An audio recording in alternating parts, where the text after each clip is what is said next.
Today, 25 basis points yesterday. What's ahead?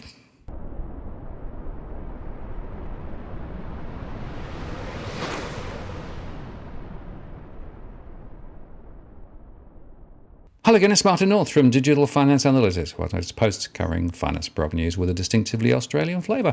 I'm joined by Steve from Canstar. Hi, Steve. Hi, Martin.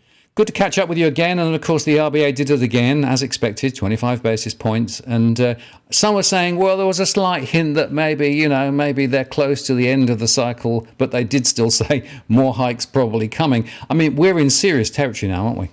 Yeah, we are. The amount that people are paying more on their home loan is just plain scary. It's over $1,000 now increase on a $500,000 home loan since May, since the start of these increases. Now that's a really scary number, and it keeps going up and up and up. And I'm still thinking we're set for another couple of rate rises, even though the bit. So yeah, I think this is very for a lot of people. The pain is falling unevenly. Yeah, sure, we all know that borrowers get the pain first when interest rates go up. Renters are getting it now too, of course, and depositors say they're on the winning side ultimately. But it's even uneven. It's uneven amongst borrowers as well. In that, if you've been in your loan for many years, you've had a chance to get ahead. Your loan when you took it out wasn't as high because prices weren't as high, then it's not as intense pain as for those who borrowed in the last 2 years. And a third of loans, a third of the loan outstandings were on loans taken out in the last 2 years. It's a big number of people. It's not just it's not like 10% of the people who have loans. This is about a third will be in this world of hurt. Absolutely, yes. And, if you go back slightly further than that and go back over the last, say, 3 or 4 years and a bit, it's 2/3, right? So there's a whole wodge of people who have big loans, those lower interest rates initially, very little equity. And, of course, property prices are still sliding in many areas, despite the hopium that's out there from the property sector.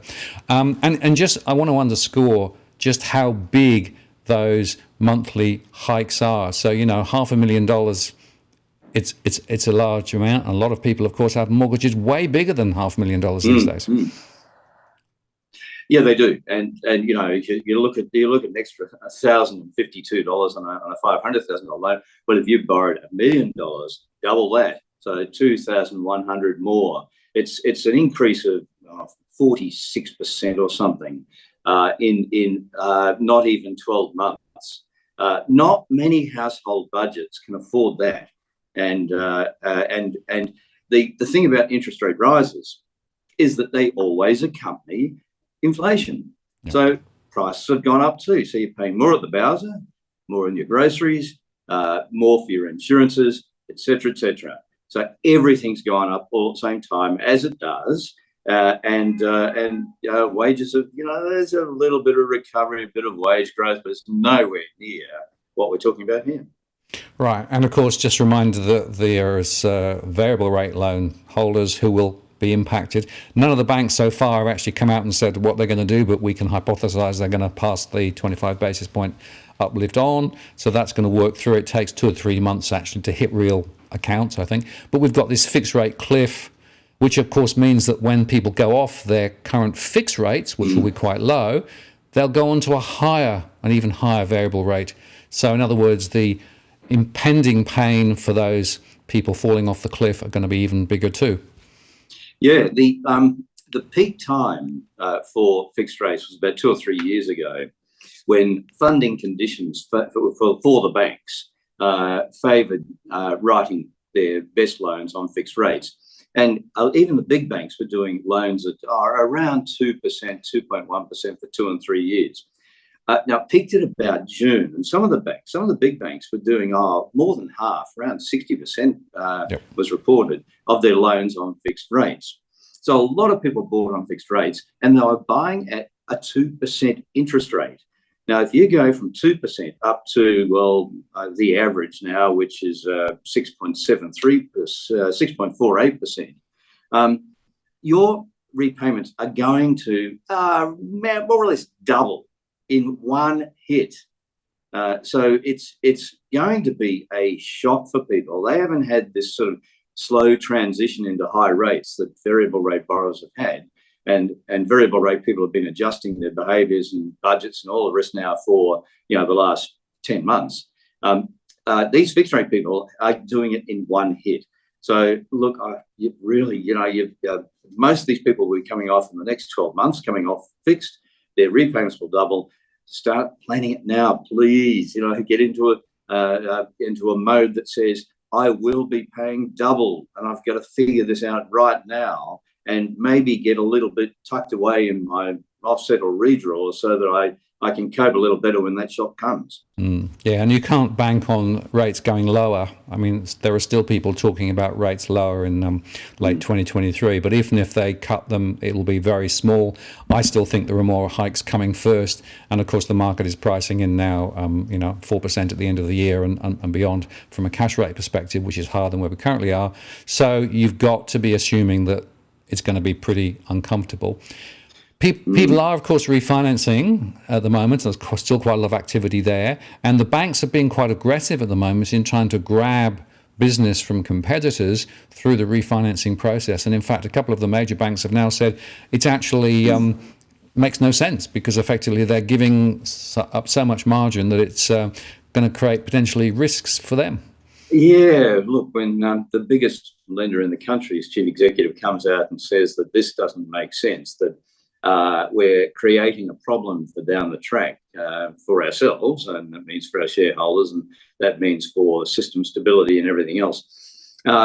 When that authority comes out and says, look, we're really pushing the envelope here, yeah, you've got to listen and say it's probably right. I think the issue is that they're looking at growth in the home loan book and saying, well, look, this is 35-40% off from a year ago, and where are we going to keep growing? And they want to keep growing in home loans because the history of home loans is that they don't really lose much money. Now, they will have write-offs in this coming scenario. There's no question they will, but historically they don't. They want to keep growing. Now, the refinance market is a great place to play, and that's why they're giving away as much margin as they are. In the refinance market, you've got people who've been repaying their loan for the last several years. They, in a lot of cases, will have 40% equity, having built up over that period through property price appreciation and through repayments, having built up from 20%. So the exposure of the bank is very low, and they've also displayed their track record. So it's very low risk compared to new lending. So they want to dabble there. Well, they're playing hard there, and offering all sorts of incentives, $4,000 cashbacks from one of the big banks. So there's a lot of action there, and the data shows that that's the only part of the home loan market that's growing. It's growing pretty quickly, but it's not growing fast enough, Martin. It's not like sort of half of people have refinanced in the last 12 months or 18 months. It's not like that at all. It's still a fraction of the people who have loans. So people have to act together and join the strength, frankly, and get in on some of those deals. Absolutely. Well, there are some good deals out there. It's interesting, though. I've noticed that I've had a number of reports from people who follow me and speak with me. They've actually been approached by their bank, and they've been offered a reduction on their existing loan to stop them refinancing. In other words, there's some preemptive activity out there to try and stop people switching, which is, I've never heard of that before. It's amazing. Yeah, I've seen it once or twice, and I've personally seen it too. And I know that if you talk to your bank about what you're going to do, there's a very good chance that they'll give you something as well. They'll give you some sort of discount from where your rate is right now, provided you're in good shape and repaying your loan, etc.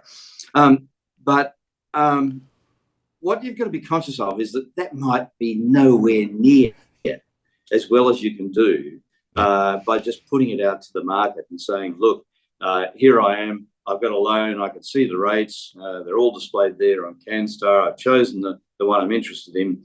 And, gee, the lowest rate is there are a whole bunch of rates around 4.74, 4.79. The lowest rate's an intro rate that's a fair bit lower, 4.24, but 4.74 is a realistic rate. Now, that's so far below the average, which is now up to 6.48, that you've sort of you're protecting yourself from the next 5 or 6 interest rate increases, if there are to be 5 or 6. So that's the way you've got to look at it and say, well, I've got to get in on that and claw back some of what's been taken away from me over the last year. Yeah, well, we've talked about the apathy tax, which is still alive and well, and I don't understand why people don't do it. But all the tools are there and the benefits are there. So I guess you can only take a horse to water. You can't make them drink. Oh, that's right. Yeah.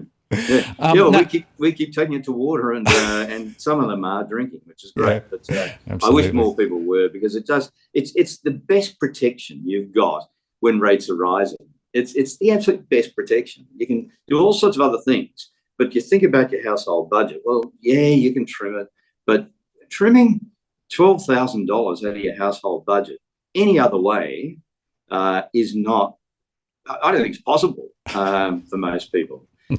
So do it with your home loan first, and then start getting serious about trimming elsewhere. Yeah, no, great advice as always. And just talking about the banks a little, of course, the other problem that they've got, as well as this compression on the mortgage rates because of this refinancing problem, is the term funding facility, that ultra cheap money from the RBA, is going to roll off right ahead. Yeah. So they're at the moment getting more than 3% on any deposits held at the central bank, and of course the banks. The RBA TFF was at 0.1 and 0.25%. That money's gone away, so the banks are going to get huge pressure on their margins, which is one reason why the deposit side of the house is still, well, it's a battlefield. People are not getting what they should be getting. Yeah, they're not, and it's absolutely right. I mean, Santa stopped coming when COVID lockdown started, and that's effectively what it was. That line of credit was just so crazy cheap, and turned out to be totally unnecessary. But anyway, that's another story.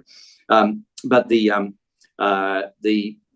banks will be up for a fair bit more. Now, it's only funding a small part of their book, effectively, but it's still funding, and they've got to replace it. Now, I think they're already out there in the markets, the wholesale markets, raising funds, but even though if it's only 20% of whatever they lent during that period, then the margin is compressing when that rolls off.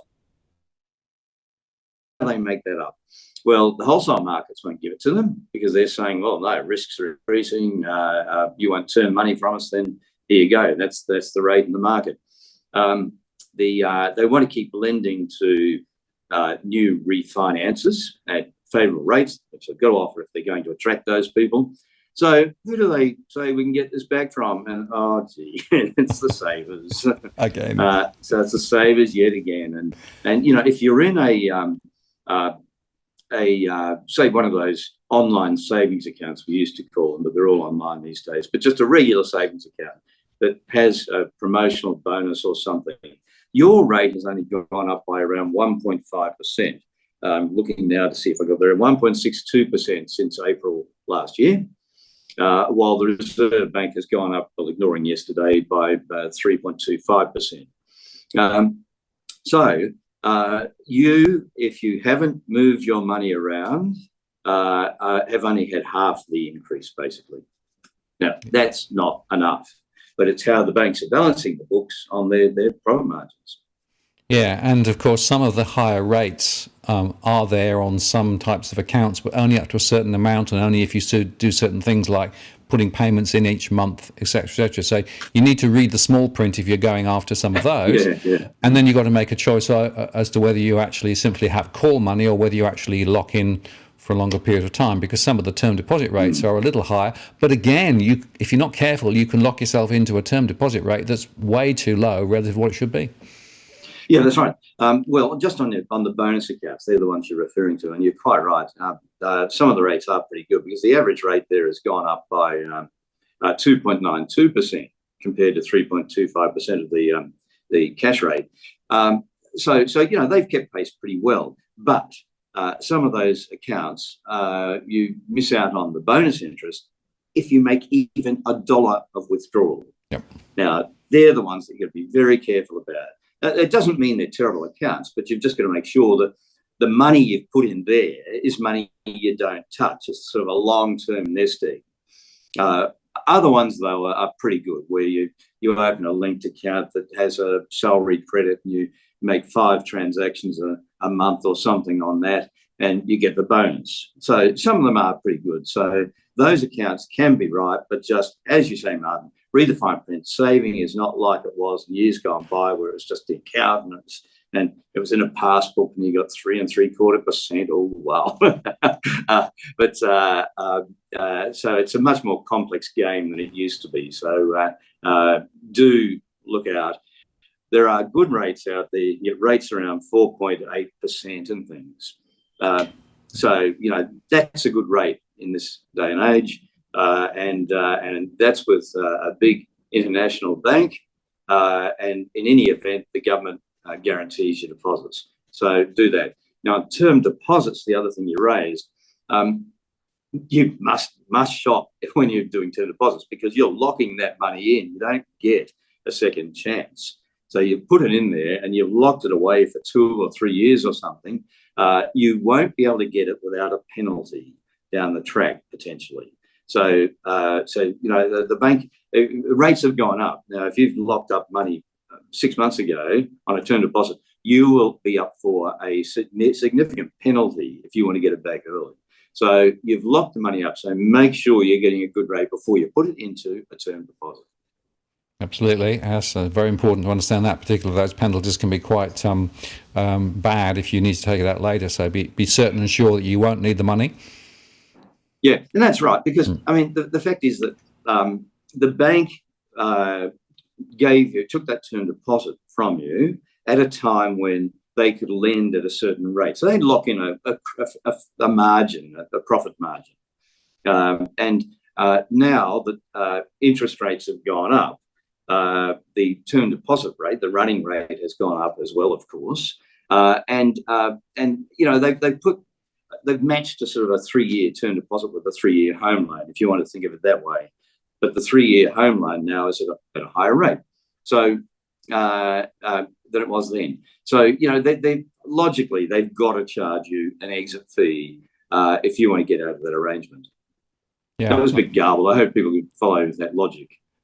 Oh, no, it came across okay. The point there is that they actually do have the other side of the transaction, which they've got to work on. And, the small print says, we're going to charge the difference if you change your mind later. But, term deposits can still be, I think, a good bet, particularly if you don't need the money and you can lock it away and you've got certainty about the rate you can get. Because certainty is worth a lot at the moment, I think, with all the ups and downs, and rates may be lower later. And the other point there is you can get term deposits that actually pay the interest on a month basis or on an annual basis. So you can use it potentially as an income source. And, if you're getting 4.5%, 5%, whatever it is, on that money, okay, it's a bit below inflation, but the certainty of that income in the current environment for some people makes a lot of sense. It does. You raised a really good point. I'd just like to sort of expand on a little bit. The term of the payment is important. If you let's say you're putting away a portfolio of term deposits, so you might put in money for 2 years and 3 years and 4 years or something like that. And the reason you do that is because you don't know where rates will be in the future. And if you pick the wrong time to lock in at a rate, you don't want to be locked into it forever for all of your money. So you've staggered it effectively. So that, if the rates go up again, at least not all of your money is underperforming. So let's say you've followed that. If you look at a 4-year term deposit, don't necessarily take the top rate, because you'll find that there will be a couple of other rates there. There'll be a rate for monthly income, and there'll be a rate for annual income, and there'll be a rate for income at maturity, so interest paid at maturity. Now, if you have to wait 4 years to get your any interest back, one, you won't have interest to live off if that's what you're doing, and two, your money hasn't been working as hard as it should have been. So they'll be paying you a higher interest rate potentially for that, but probably for those longer terms, not enough more. So you're better off going for at least interest rate annually. Yeah, I agree. Well, as you know, I was quite fortunate. I found a reasonably good rates last in November. Still happy with it, and I think we're going to see rates go up a bit, but for the reasons we've discussed, probably savings rates won't be as aggressive as perhaps many people are hoping for, and probably come back later. So we'll see. But as with all of these things, you've got to try and make a trade-off. And we're not giving financial advice, but it's important to do the work and important to consider all of the various elements when you actually make those decisions. Let's just move the conversation forward, because there's another important aspect here. As interest rates go up, people's borrowing power, in other words, how much you can actually get for a given level of income and expenditure, is also being trimmed. And so now we're in the situation, from my back of envelope calculation, that compared with before the first rate rise, borrowing power for some people are now down more than 40%. So in other words, you cannot now get the big loan that you had previously. And by the way, APRA, of course, came out and said quite recently, we're not going to reduce the 3% affordability buffer. So when they actually are doing a calculation for how much you can afford to service, they actually have to add 3% to the current mortgage rate, which is a very, very significant increase, which is another reason why the borrowing power, both in terms of how much you can borrow and your ability to service, is so much reduced. Yeah, that's right. And incidentally, I agree with the 3%, but let's talk about that in terms of refi next. I think is an important conversation. The borrowing power has fallen. We did the numbers, not quite back of the envelope. We put them on a spreadsheet, Martin. And somebody who could borrow, an average sort of income person could borrow, let's say around 580,000. That would have been kind of really stretching it, but say you could borrow that back in April of 2022. That person is now down to $436,000. Now that's $147,000 less than they could borrow a year ago. So consider the situation of first home buyers, and that's kind of the people this affects most.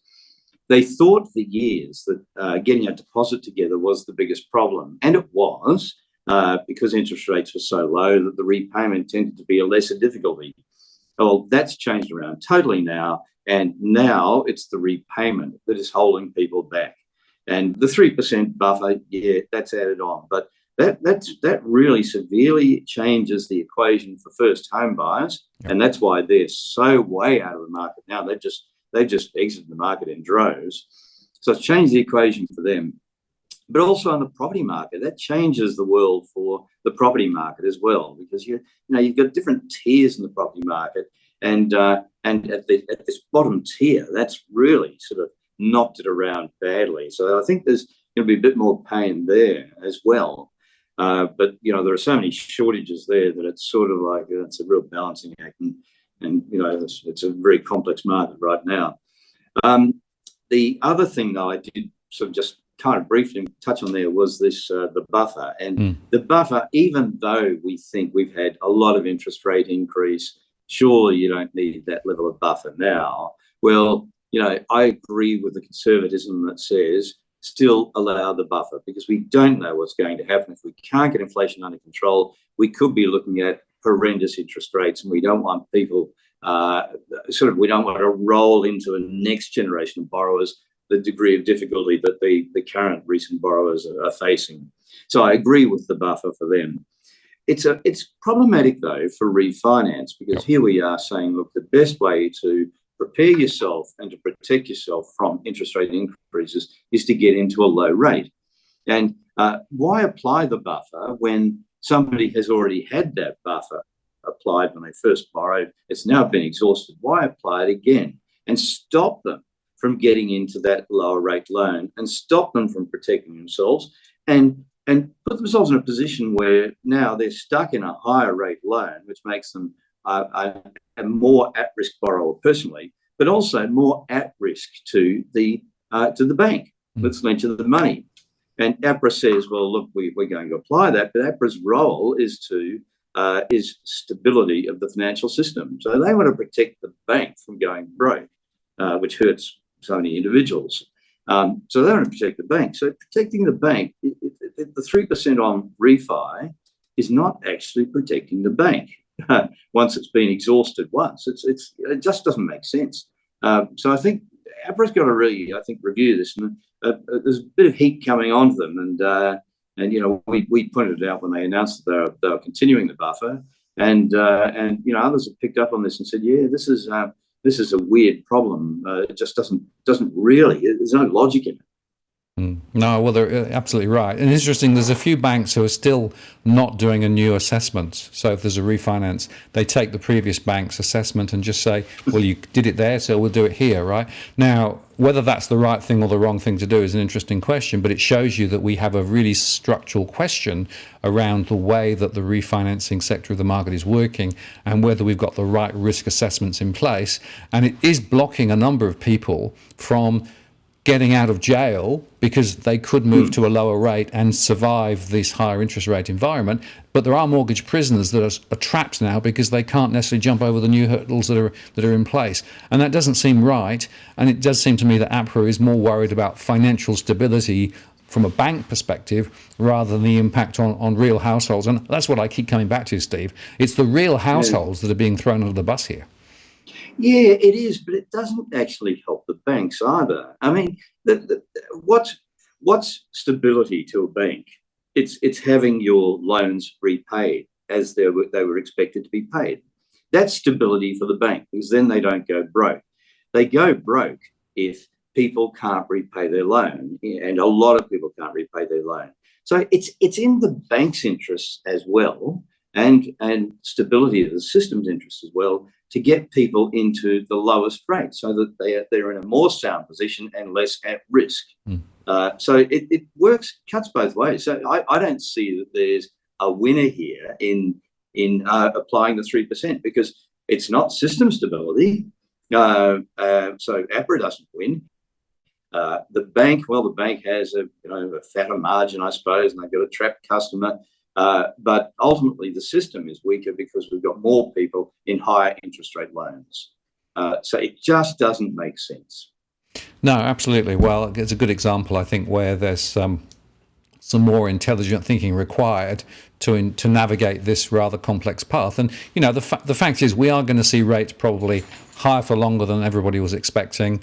We're going to see property prices being to slide further, probably because of this higher interest rate move. And the expectation is, I think, probably that there's not going to be any really relief over the next not just few weeks but months. And I want to come back to this point. It takes time for these rate rises to percolate through, right? So even Phil Lowe in his most recent statement said there is a lag. Monetary policy takes time to work through, and all the literature says it could be up to 18 months for some of those things. But typically, if you're a mortgage holder, it takes a little while for you to see the impact there. So we are in this environment where there are all of these shifting sands, but they're all shifting in the wrong direction. And I do think that households are very much caught at the moment. Yeah, they are. Matt Comer came out and said 4 months before the interest rates actually come through. That's the Commonwealth Bank chief executive. I can sort of count 3 months. I struggle to find 4 months, but I'm sure he's right. I guess at least with their systems, that must be true. But then it takes a while before the impact is felt on sort of spending, and the economy starts to slow a bit and all. So there's a real lag in the impact of the interest rate increases. So, Steve, if you think about household budgets and all of the various pressures, whether you're in the rental sector or in the unoccupied sector, the costs of housing really now is centre stage for most households. And of course, we know that rents are actually rising very fast too, probably. Now, the cost of housing, of course, do flow indirectly into the inflation.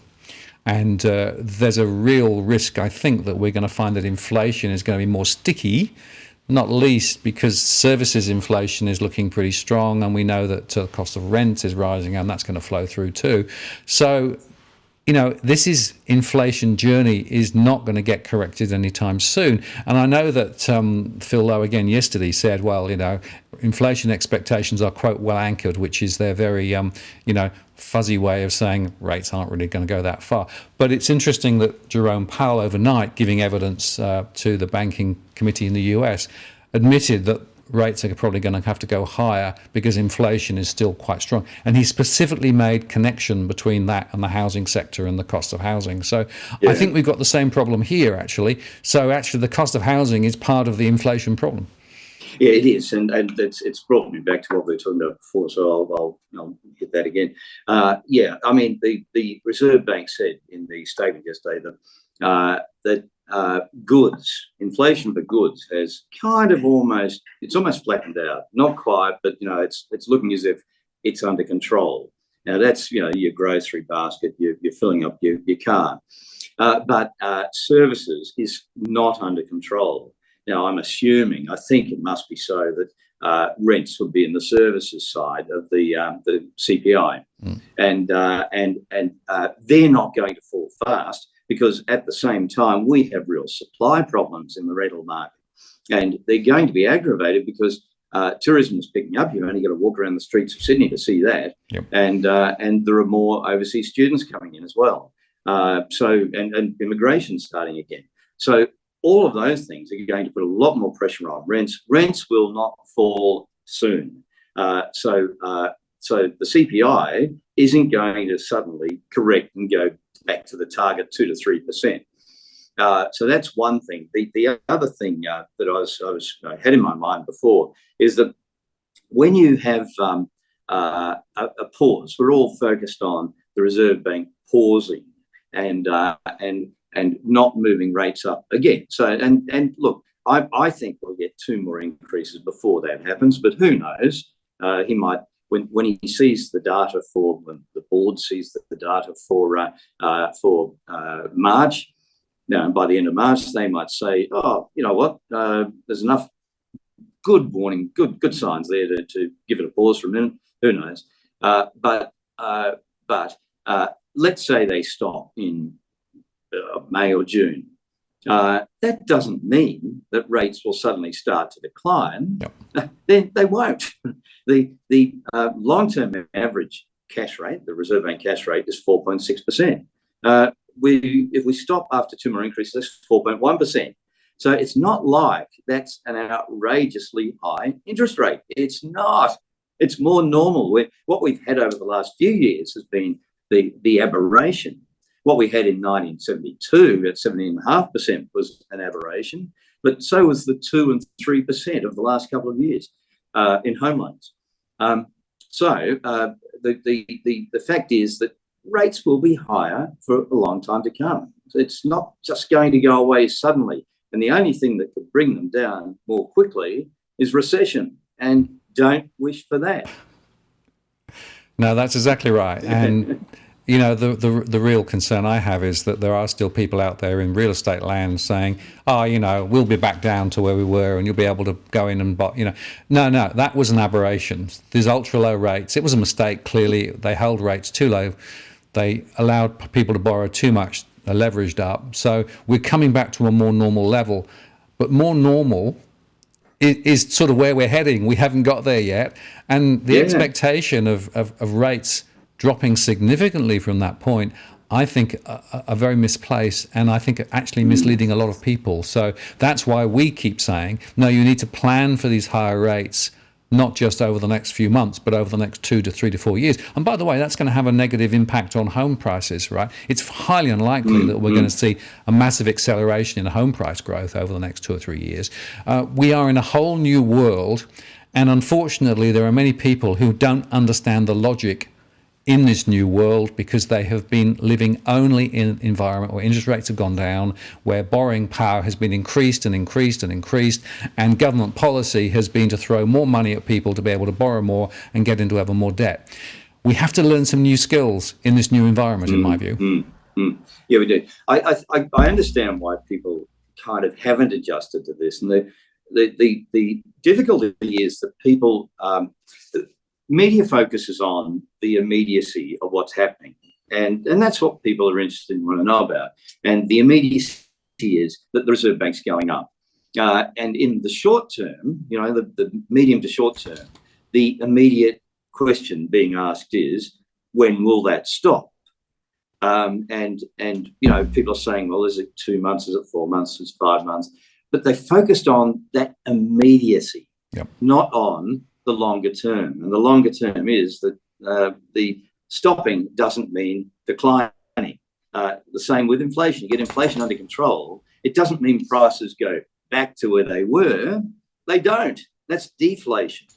They stay high. They don't readjust down just because inflation disappears. You're still paying the higher prices. So it's the same with interest rates. So people do have to get used to the fact that they will not be returning to a 3% home loan rate in a long time, and get used to paying a higher repayment. And that's just the way it is.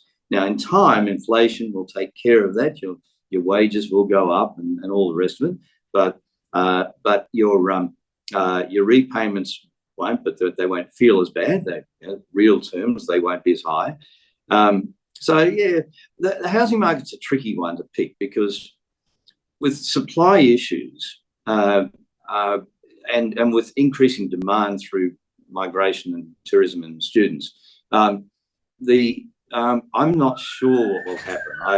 I don't know whether we'll get further decreases or not, because I just see that the supply issues will start up. And there are always supply issues with housing, because it's not a market that can adjust overnight. You're building high-rise apartment blocks and building new developments in the outer burbs. That all takes time. So it's not a market that can adjust quickly. So you'll always see short and long-term impacts. I think, though, you'll have to expect nothing like the crazy growth rates of the last 2 years prior to the rates starting to go up. I don't think we'll see a return to that. Prices are off about, it's around 10%, I suppose, nationally. Will they get to 15? Maybe, I don't know. But there'll be a lot of loans in negative equity if that happens. No, that's true. And of course, it's quite unpredictable. But I guess, as we close out this conversation, Steve, what the message we want to leave with people is there are actions that you can take as an individual householder, whether you're a borrower, whether you're a saver, to improve your financial position. And it's the same basic logic that we keep coming back to, which is know what your current rates are, know what the best available rates are out there, use Canstar to be able to actually get those rates, and then go negotiate and get the best rates that you can get. And, whether you're on the savings side or whether you're on the loan side, there are still people leaving money on the table. And in the current environment, well, frankly, I think that's just nuts. Yeah, it is. Look, people will change their supermarket in times like this because they want to make savings. They'll look for the cheapest petrol. They'll go online and say, yep, I'm buying petrol at this suburban station, not the next one, because it's cheaper there. Why would you not do the same with financial services? Because the gains potentially to you are a lot higher. The savings to you are a lot higher in financial services than they are filling up your car once a fortnight or going to the grocery, doing a big grocery shop every week. The benefits are bigger there. So hit the biggies first. And you know what? You don't have to drive an extra to the next suburb. You can keep shopping where you want to. It doesn't really change your life very much if you've changed your loan over to another bank, except that you've got more money. Yeah. Yeah, and the point there is it's relatively easy to do it online. The process is relatively painless now. And I think I'd also make the point, Steve, that, it's not a one-time exercise. It's very important that you go back and check it a bit later. So I often say to people, well, every January or whatever it is, or every 6 months, just do a quick check to make sure that you've still got the best deals that are out there, because things do move and new players come in and different products come onto the market. So this is more an attitude of mind rather than a one-time action. Look, it is the fact is that. Oh, sorry, that's my phone. Over the last 10 months, so since the increases started going through, almost all existing borrowers have had a full 3.25%, now 3.5% increase. Almost all of them have. They're paying on average 0.31% more than the average home loan rate today. So in a short period of 10 months, 10 months, isn't it? Yeah, it probably is, yeah. In a short period of 10 months, existing borrowers have fallen 0.31% behind new borrowers. They are paying 0.31% more. Now, that just says you can't leave it more than about a year and a half. You've got to keep looking and keep saying, can I do better? Now, you might have small transaction costs, but they're quite small these days, and you'll make that up in a payment or two. So you've got to do it every year. Just review it every year and say, okay, what's the rate? What's available? What rate can I get? I can see that my rate has gone up by full tote odds with the Reserve Bank, and new borrowers haven't. So there are better deals from me out there. Absolutely. Well, Steve, I really appreciate your time as always, and great advice. We'll put the links to Canstar because those tools are very powerful in terms of finding the best deals. And, I can only say again, folks, it's the most effective way of being able to actually generate some of that cash that you need in this environment. And yet many people still don't do it. So all we can do is to say, hey, this is a very important conversation at this time. Thanks, Steve. Thanks, Martin. It's always a pleasure. See you later. Cheers. Bye-bye. Cheers.